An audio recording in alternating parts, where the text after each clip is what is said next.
this, ladies and gentlemen, it's time for the first session of the day on the topic, Understanding Feedstock and Conversion of Sugar. I'd like to take the opportunity to introduce our first speaker of the day, Dr. Matthew Watts. Can we please have a huge round of applause and welcome him on stage? He is a doctorate in microbiology from Florida University, USA. He is an enzyme expert with more than 10 years of experience in biofuel industry with primary focus on fermentation. He has led the development and implementation of high-performance enzymes and transition of ethanol plants into future fuels and value-added products. He heads the R&D division responsible for product launch and development at Novonesis North America, Inc. A warm welcome to you. I would also like to welcome on stage his associates who will be joining him for the session. Can we please have on stage Mr. Puneet Kumar? A huge round of applause for him as well. Mr. Balu Mahendran and Mr. Arindam Mondal. A very warm welcome to all three gentlemen. Let's please commence the first session and please have a huge round of applause for all of them. A gentle reminder for all our speakers for today to please keep in mind the time allocated for each session for the smooth running of the event. Over to you. Hello. Thank you for having me today. I think it was a little bit of a exercise session to get here for most of us. So thank you for pushing through that. And I get to sweat out all my toxins before I come up here to talk with you today. So as they said, my name is Matthew Watts. I am stationed in North Carolina in the United States. I have thoroughly enjoyed my visit in India. It's been over a week. I've got to meet several of you out here and meet some new colleagues of mine in India. I had the privilege with my colleague Preeti to do a webinar earlier this week. So if you haven't caught that yet, please get in touch with us and we'll get you the link for the webinar. So my travels began heading north from Bangalore to visit Ahmedabad and Chandigarh. And it's been a world travel day, world travel week for me. So things that I've seen comparing U.S. plants to Indian plants, I would say y'all are using rice or corn to make ethanol. It's pretty similar to what we do. We primarily use corn. Sometimes we use sorghum or wheat, but the process is very similar. I think some things that I've noticed is that you pay great, or you have great pride in what you do by showing me around your plants, showing me what you do, how you do it. It's been very appreciative and a great learning experience for me. One thing that I've noticed in the U.S. that's different from here is the automation. A lot more automation in the United States and a lot more analytics. These are things along with enzyme and yeast technology that I can only hope as you start this infancy of this ethanol business that you grow and become even higher yielding producers than you are today. So my talk today will be around the feedstock and conversion of sugars. Before we get there, there's been some name changes. So I wanted to share that with you. So previously we have Legacy Christian Hansen, which is a world biotech in the kind of like natural foods. Think about like cheeses, things like that. They are very good at that. Legacy Novozymes, we're bringing the enzymes and microbials in a world of industries such as biofuels, household care, and food and beverage. So only with our powers combined, we can create a true biotech powerhouse and become Novonesis. The name originates from Genesis. So as many of you are starting your journey, we're also starting this journey together. So please ask us more questions now because hopefully we have colleagues that have the answers. So my goal today is to really cover these three topics. So it's all about profitability. As I understand, it's more of a fixed cost situation here. So any kind of efficiencies you can bring to your plants is going to enhance your profitability. But also, we're going to increase your yield potential. And then finally, hopefully, we'll increase your production as well.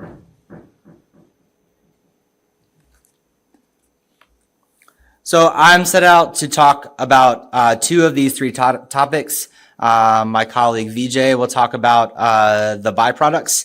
I will focus mainly on the feedstock and the production.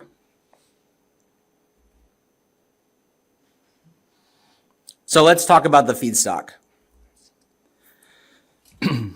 So I have the privilege to talk about something I don't know too much about compared to the audience. So forgive me if I misspeak, but rice is new to me as far as a feedstock. But in that case, we'll still talk about it because it's really important to understand the difference between rice and corn.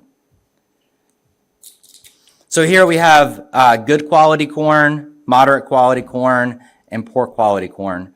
And really the only difference is the difficulty of the starch. So in good quality corn, majority is easily accessible. As you go down to the poor quality, that's when the fiber-bound starch or the non-starch polysaccharides really come into play. So you can think of activities from alpha amylase, advanced alpha amylase, thinking of high heat, and then finally fiber-degrading enzymes really coming into play here.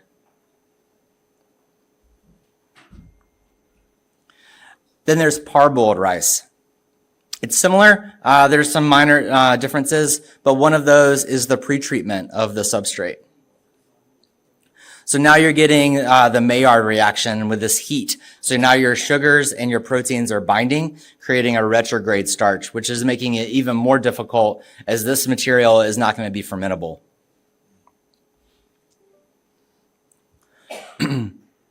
So when you're talking about that, we have the advanced alpha activity we already talked about, the fiber degrading enzymes, but then there's protein degrading enzymes that can really help access the protein in the substrate to either feed the yeast or provide better nutrients in your DDGS. And then we get to corn or maize.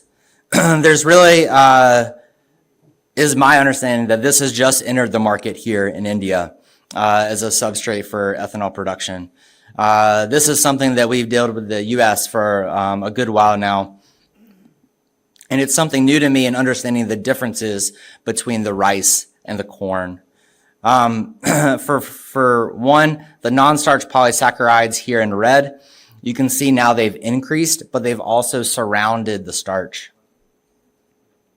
Another thing is understanding the difference between the soft or some people refer to it as the floury endosperm of the corn, and then you have the horny endosperm of the corn in this white section. That's the hard substrate. It is my understanding that here the corn might differ a little bit from U.S. We'll get into some of those numbers, but it may actually differ here as well in the floury substrate being a little bit more than the hard substrate compared to India. And that's important to understand because, again, this horny endosperm or the hard substrate is hard. It's hard to access. And you might need to think about more retention time, contact time with the enzymes, and different activities that hopefully will portray here and throughout the day.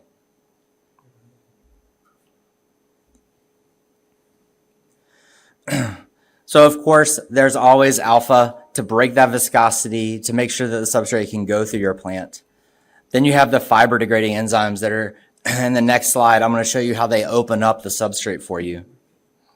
The protease is super important. I understand that oil extraction is something that a lot of you are thinking about coming and bringing online in your plant. Proteases do such a good job of opening up these things called oleosomes that encapsulate the oil.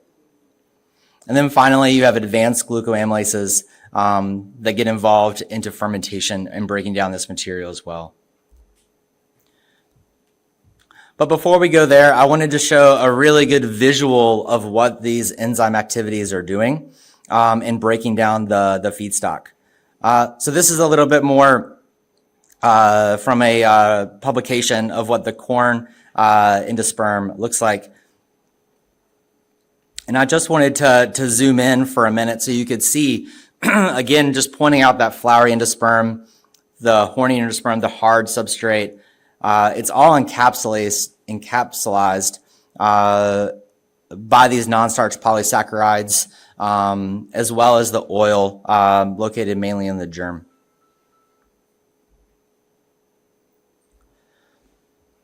So in this scanning electron microscope image, we're able to see the starch granules as well as some of the other structures.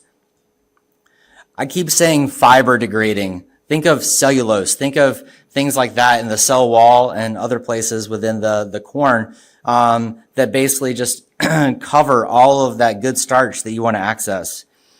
And when you add something like a cellulase or a fiber degrading enzyme, you get from this web to an openness, as you see down here, where the starch granules are easier to access. Now you have more surface area, similar to like a particle size. You can think about that, right? You're creating more surface area for these enzymes to attack and solubilize the starch. So if you use a glucoamylase blend that doesn't have a cellulase, you're still able to go after those starch granules. As you can see in this blown up image, there's barely any starch granules visual in this image. However, if you use a glucoamylase with both a GA and a cellulase, now you're creating holes. So it's accessing even more of that non-starch polysaccharide and the starch granules, and now you're seeing black, you're seeing holes. So this is all driving to more ethanol production.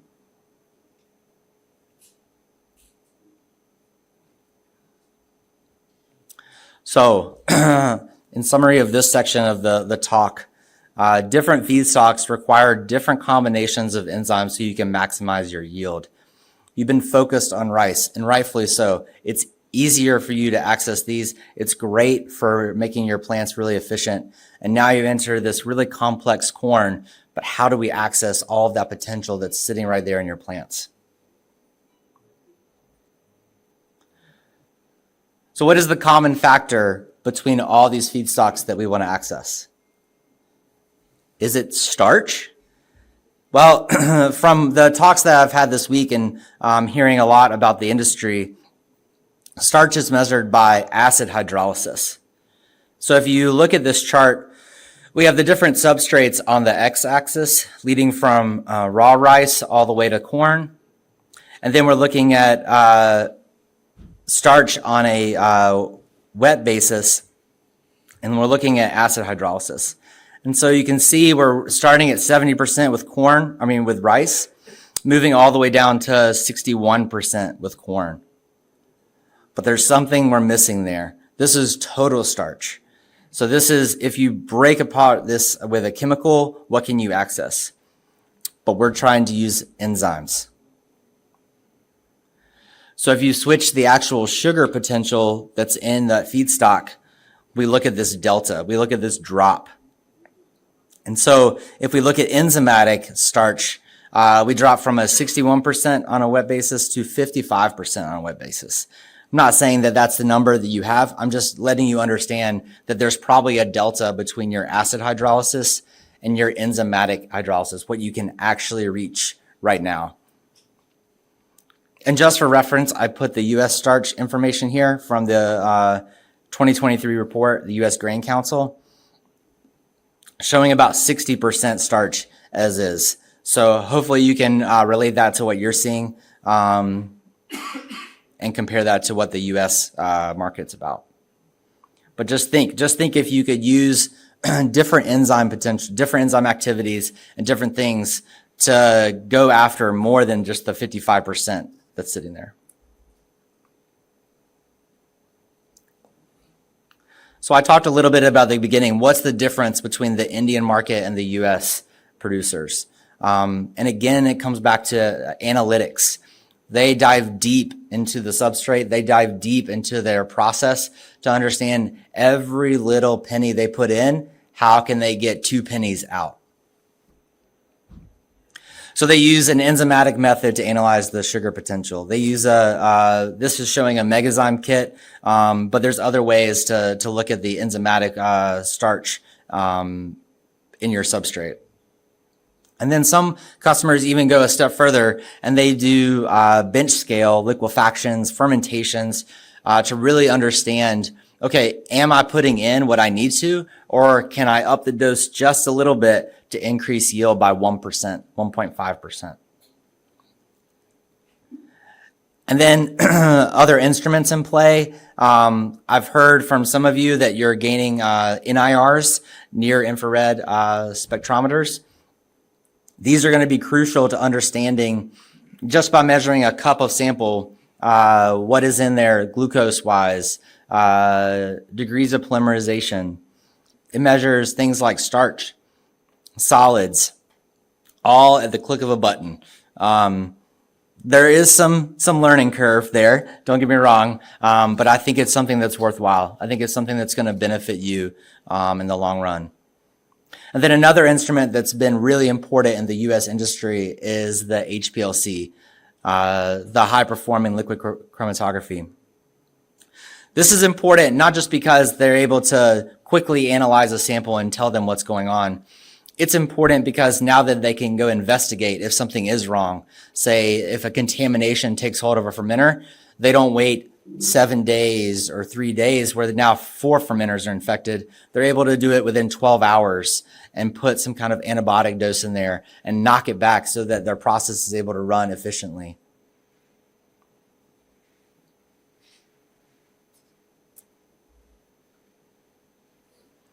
So now jumping into the production side. The heart of your plant is liquefaction. Without it, the substrate can't move to fermentation. We need liquefaction to break down this material as quickly as possible so that we're able to pump it throughout our plants. So when you add corn after the milling, now you've swelled up these starch granules to the point they're going to burst, and you've released all of these starch, mainly amylopectin and amylose. So you have linear and branch chains. There's more branch than linear, but the quick is to go after that linear substrate. The alpha amylase is crucial at going after that linear to break these molecules down so that you're able to pump the material throughout liquefaction. And just think about this, 90% of your starch conversion is achieved in liquefaction. So retention time is key here. We want at least 2 hours in in liquefaction. After 2 hours, I would say there's a little bit of diminishing returns up until around 3 hours. And do not go beyond 3 hours. It's just not worth it. But think about at least 2 hours retention in liquefaction, so that you're able to achieve this 90%.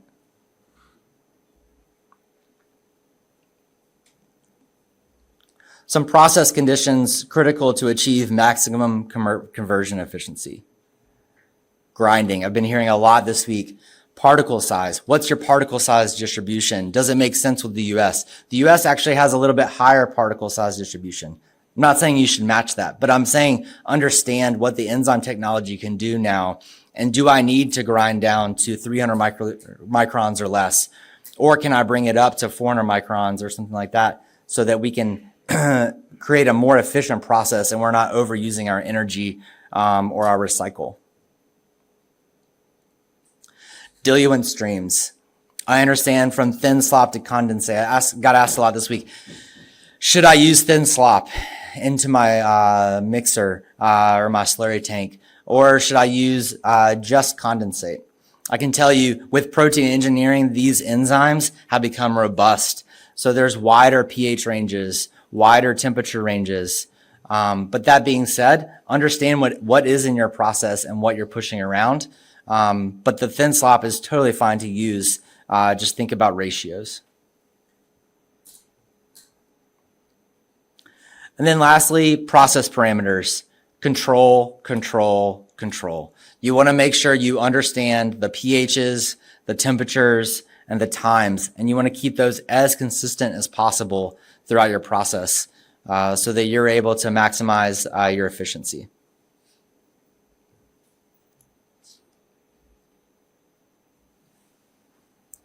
This is something cool that the U.S. Market has adopted. It's the ability to bring IBC totes.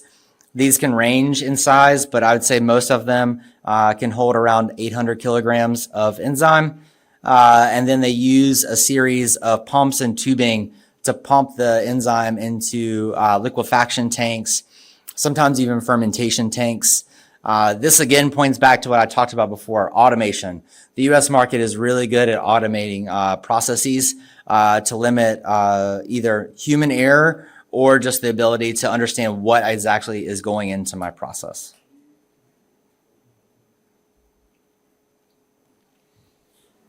So, key parameters to watch in liquefaction. Viscosity. We want to make sure this is a gelatinization curve showing the viscosity increasing. And then you get that drop in viscosity due to the alpha amylase. You want to make sure that happens before the initial liquefaction tank and then continues throughout the final liquefaction tank before going into fermentation. Again, coming back to that 90% conversion is in liquefaction. DP is degrees of polymerization. Wouldn't you like to know exactly what the size of your starch molecules are going into fermentation? HPLCs are great for that. And then lastly, I'll touch on this in a minute, but we have a method, insight into dexterization or index method, that gives you 3 parameters that can really make your process easy to manage.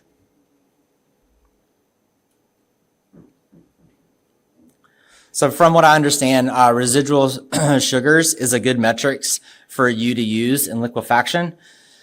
And I agree, residual sugars is good to understand. DE, however, is good at looking at the reduced ends, but it doesn't tell you the size of these dextrins. It just tells you how many reduced ends you have.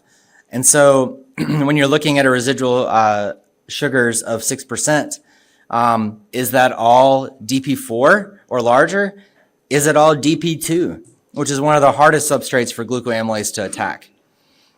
Or is it all free glucose, and now we're going to spike the glucose and cause the yeast to stress out?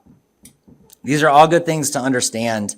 And like I said, HPLC is good at telling you the breakdown of what is in your substrate. So I mentioned index. What is index? Index is 3 parameters. You have your degree of dextrinization, your DI. That's telling you that size reduction. So it's telling you, am I getting down from my DP4 to my DP3 to my DP2s down to free glucose? SI is going to tell you your degree of solubilization. This quantifies the residual starch. It's an inverse proportion. And I'll show that in a slide in a minute. So it's kind of a hard thing to understand, but that's crucial to understand is your residual starch, as I know many of you measure today. The degree of glucose release is the GI. This quantifies the glucose generation from liquefaction. Again, to know that in advance is crucial so that you're not stressing out the yeast. So if you wanted to do this, how could you?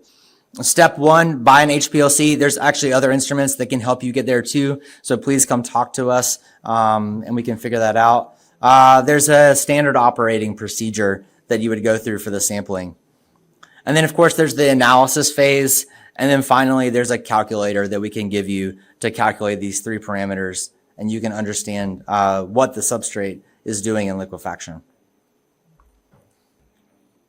So I wanted to harp on this SI measurement because I think residual starch is one of the key things that can drive yield production in your plant. And so SI, like I said, it's inversely proportional. So as SI decreases, residual starch increases. And then whereas SI increases, residual starch decreases. So wouldn't it be nice in a plant if you could track this over time and understand, hey, wait a minute, my SI it's going down. So therefore, my residual starch is going up. Is my retention time changed? Has my enzyme dose changed? All these things at the tip of your finger. Now you can go investigate before you even get to fermentation.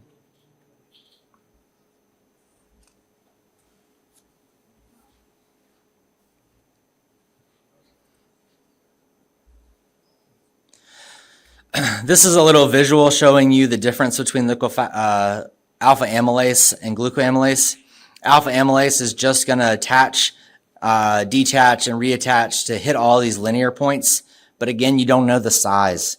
Whereas glucoamylase, it's going to ride along the molecule and chew it apart bit by bit. So you're getting all the free glucose you can for fermentation.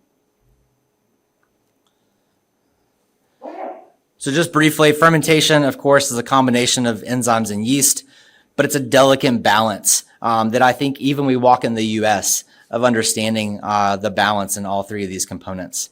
So you have your enzymes, you have your yeast, and then you have your nutrients. It takes a lot of time. It takes a lot of investment to understand all of the micro and macronutrients in your plant. But it's something that the U.S. really takes a pride of understanding that. And it's nice when I go to a plant and trial and I say, hey, what's in your water? And they say, here's what's in my water. And I'm like, oh, yes, this is going to be a good day. Whereas if they say, I don't know, then it's going to be a long day of questioning and more assays to figure out what's going on.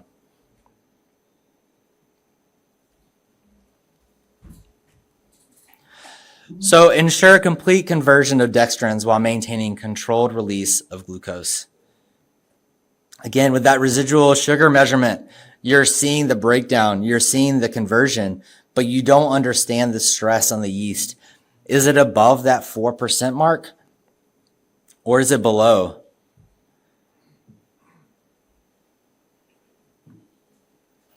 And wouldn't it be nice when you're trialing a GA or using your GA in a different way, you understand this profile of glucose release during your fermentation.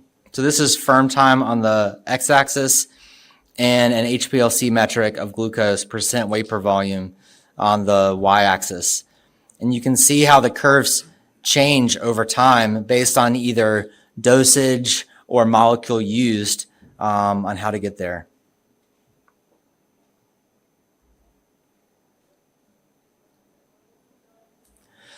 So these are key parameters to watch in fermentation. We just talked about it, sugar profiles. What do they look like? How can I change them? Residual starch comparisons to degrees of polymerization profiles. And then alcohol titer. It's amazing to see the alcohol production during your fermentation to see if it's on track with all those ferms you've done before, whether or not you get to the end and you see some kind of change and now you don't know what to investigate or what the plant's doing.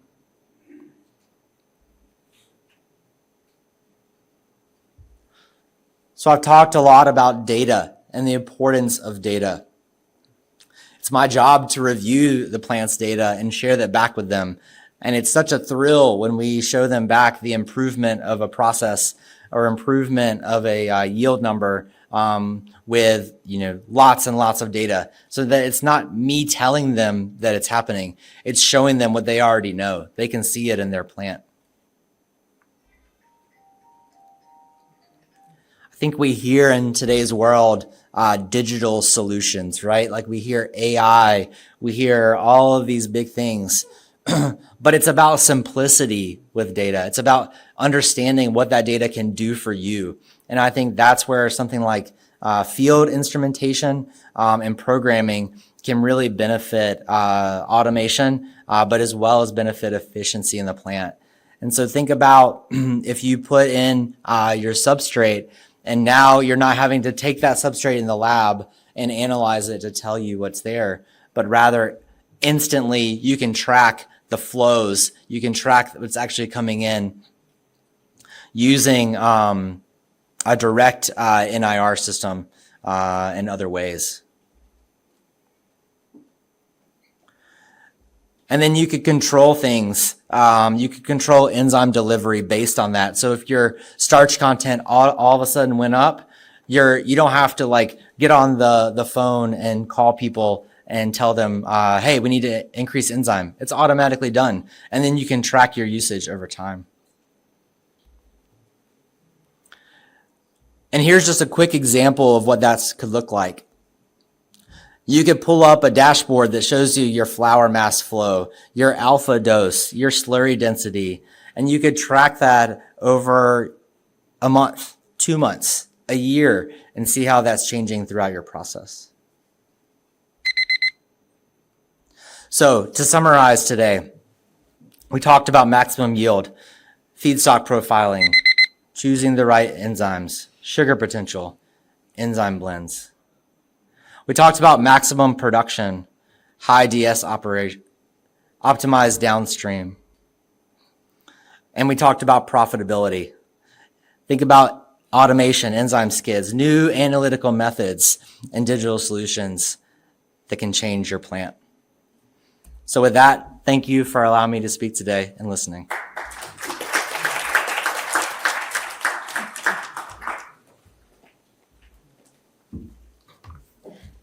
Thank you so much, sir, for the wonderful insight which you shared with us. With this, we have a quick round of Q&A for 10 minutes. So any questions from the audience, we would be more than willing to take them.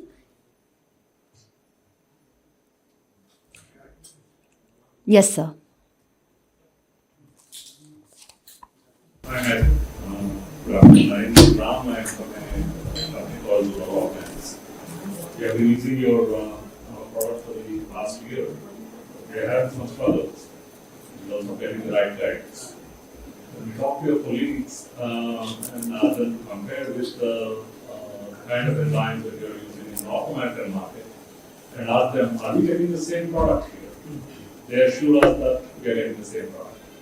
But when we talk to our technology provider, Raj, and ask them, okay, can you benchmark the yields that we are getting in some of the North American plants and here, they tell us, we are getting low yield because Novozymes is giving you a different enzyme.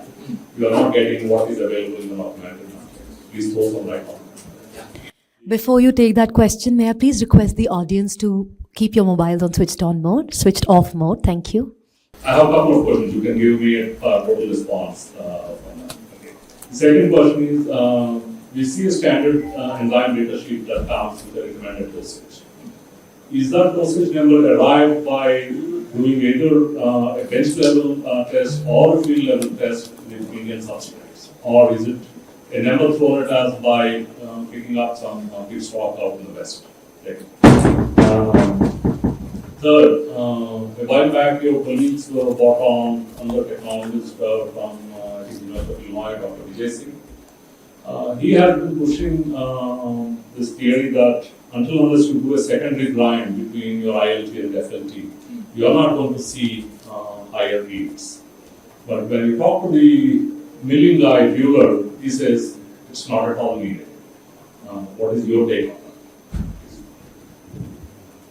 My brain can only hold so much, so forgive me if I forget a question. So to address the first question, I'm not in supply chain, so I can't physically see what you're getting, but it is to my knowledge that you're getting the same components that our North American team has in India.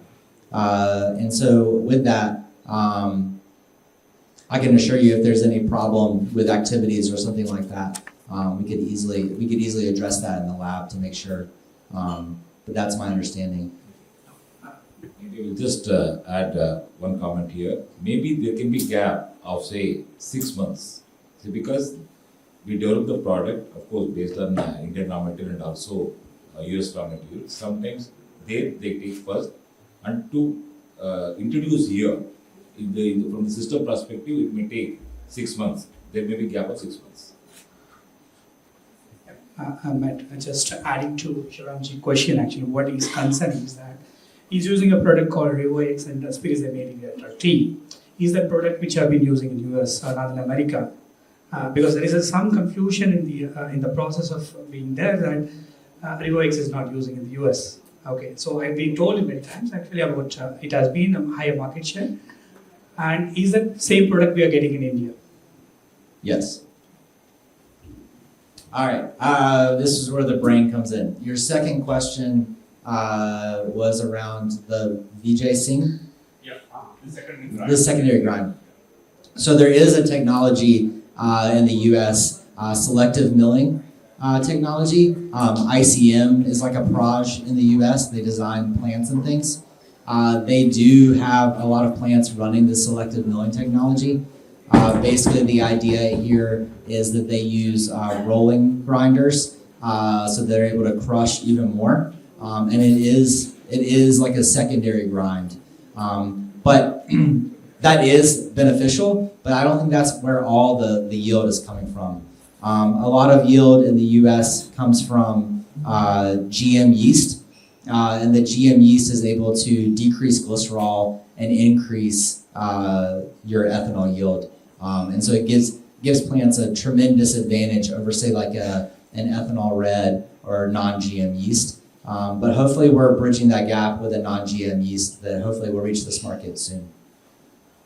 Your third question. My third question is the recommended dosage in your data sheet. Yes. So it is to my understanding, when I visited our site here, that they do a lot of application testing with the enzymes. So not only are they getting a recommendation from the West, but they're testing that in the lab to see, does that perform with rice and maize in India before they go out with a dose. But I'm working with this team to figure out that the dosing doesn't make sense. Thank you. Can we pass the mic at the back, please? There's a question there.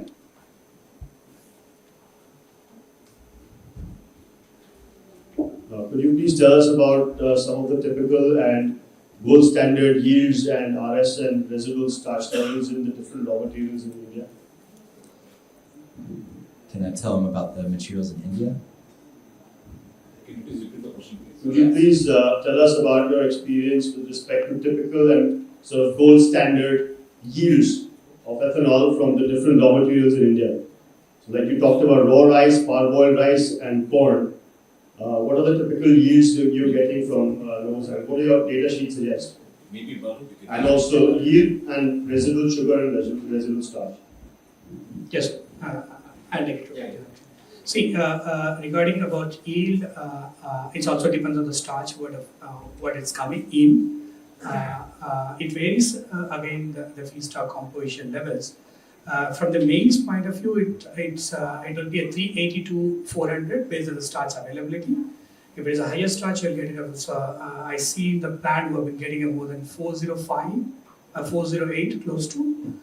Come to the rice side, it's also depends again the starch. Raw rice, if you're using, the people can get it to 460, 470. If you use a parboiled rice, Matthew was mentioned, there's a lot of retrogression starch will come into the picture, so it's reduce your yield in your process. So it will be end up with around 445 to 450. And again, it also depends lots about your fermentation process, how you are operating on that. This is on ethanol basis or? It's a ethanol basis. Starting in. Which plant is getting 408? Sorry, sir, we cannot able to tell you the name of the customers. Yes, there's the person maybe was sitting in the office in the What is that percentage? it's around 62 to 63. I think many plants are getting, not one plant actually. So I'm just example 63% starch. They have a one good thing. What we analyzed in the raw material. They have a NSP was pretty much lower than what we are seeing in the other part of India. So the sourcing is the important part. What we need to take care of it. Matthew talked about a lot on the NSPs, right? So we does starch analysis by Hathin method. So in that we get it both convertible starch and non-convertible starches. If you have more non-convertible starches, so you won't get that in the alcohol. It will end up in your starch in the DDGS. So also we emphasize to analyze what the starch is left over in DDGS rather than seeing what the RST we're seeing in the fermentation. So what US does, they'll see the enzymatic starch left over in the DDGS, which just comes around 2 to 3.5%. but we does a lot of starch analysis and DDs and acid methods. And we refer a lot about starch in the RST, the fermentations. I hope I answered your question, sir. Yeah, and the residual starch and sugar levels in different. Yeah. Again, it will be a rice cases, it will be 0.4 to 0.55. In the maize cases, we are seeing 1.2 to 1.6% in the resistance. 1.2 is the best. 1.2, yeah, because it's also depends on the DS and the NSP what present in the mix. What percent of DS? It will be around 31 DS, which are the fermentations, and they get 12.2% alcohol, and with reference to NSP of 2.3% in that process. What is the DDS factor we get when we get yield of 400 plus? So, see, there's a simple math. What I can say, 100% in that 62% starch was is there. The rest is a moisture of 13%. In the 62%, the NSP was 3.5% if you remove it. So 58% is the starch has been converting into alcohol, right? So in that 95%, if you remove it, and 10% if you remove the moisture, 68%, then hardly it will come around 31% of per ton metric ton of grain with a dry basis. If you take it 10% of the moisture, whatever the moisture is getting, you multiply it. It's around 31-32%. You haven't measured what DDS factor on per BL basis we are getting. Rather than BL basis, I would suggest to measure the DDGS on per ton of corn basis. That will give you exact value because you are referring a lot about the starches, input compositions, right? You can tell that we can convert it to BL. It's around 31%, 31%. Per ton of starch. Yeah. If you, I'll give an exact number. If Per ton of starch or per ton of grain? Per ton of grain. Yeah. So sir, if you On a dry basis. if you go by per BL, then it is for rice it is coming around 0.35 to 0.4 kg per BL, and in case of maize it is like 0.6 to 0.75. It all depends again as per Balu was mentioning. How much NSPs you are extracting in the process, that much of alcohol you are gaining in the process, so you are losing that much of DDS. It all about mass balance in the system. So it all depends on the value. Hi, this is Akshay Kejriwal from Greenfield. So my question is regarding GMEs. So I met Katie at FAW and she was saying that Novonesis is working towards GMEs and how to introduce it in India, and it needs they need help from Indian manufacturers to introduce it because the plants in US are using GMEs and they have a significantly lower dose of alpha amylase and glucoamylase because of that.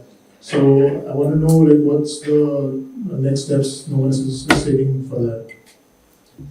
Yeah, it's a good question. So I know we're trying to understand the regulatory environment here to understand how that we can enter into the GM space. And like you said, it's relying a lot on the manufacturers. It sounds like. So I think talks are in place to understand that. Yeah, I think we just need to continue the partnership with you as a producer to get the best yield we can give you with the best products. We have another minute to go. We will wrap up after that. Maybe I will add a couple of points here. Of course, we are collaborating with some of the customer and also government stakeholder here. Maybe we may reach out to GMA also to join hand in the interest of industry to fast track the approval process. We would like the support of the process so that we can join hand and meet the objective. Thank you. How GMA can be associated with it? We'll reach out to you, sir. We'll have a plan of action. We will update what is the status now as of now and what is the hurdles we are facing. Of course, there is no much hurdle, but it's taking more time for the approval. Maybe we can join and go together. All right. Thank you so much. I'm so sorry we won't be able to take any more questions, but we do have a networking lunch for all of you to connect. I'm sure you can take up your questions over there. Thank you so much, gentlemen. This has been a wonderful beginning to our program for today. Can we please have a huge round of applause? I request you all to can we please have a quick photograph of all of you, and then you can all take your seats.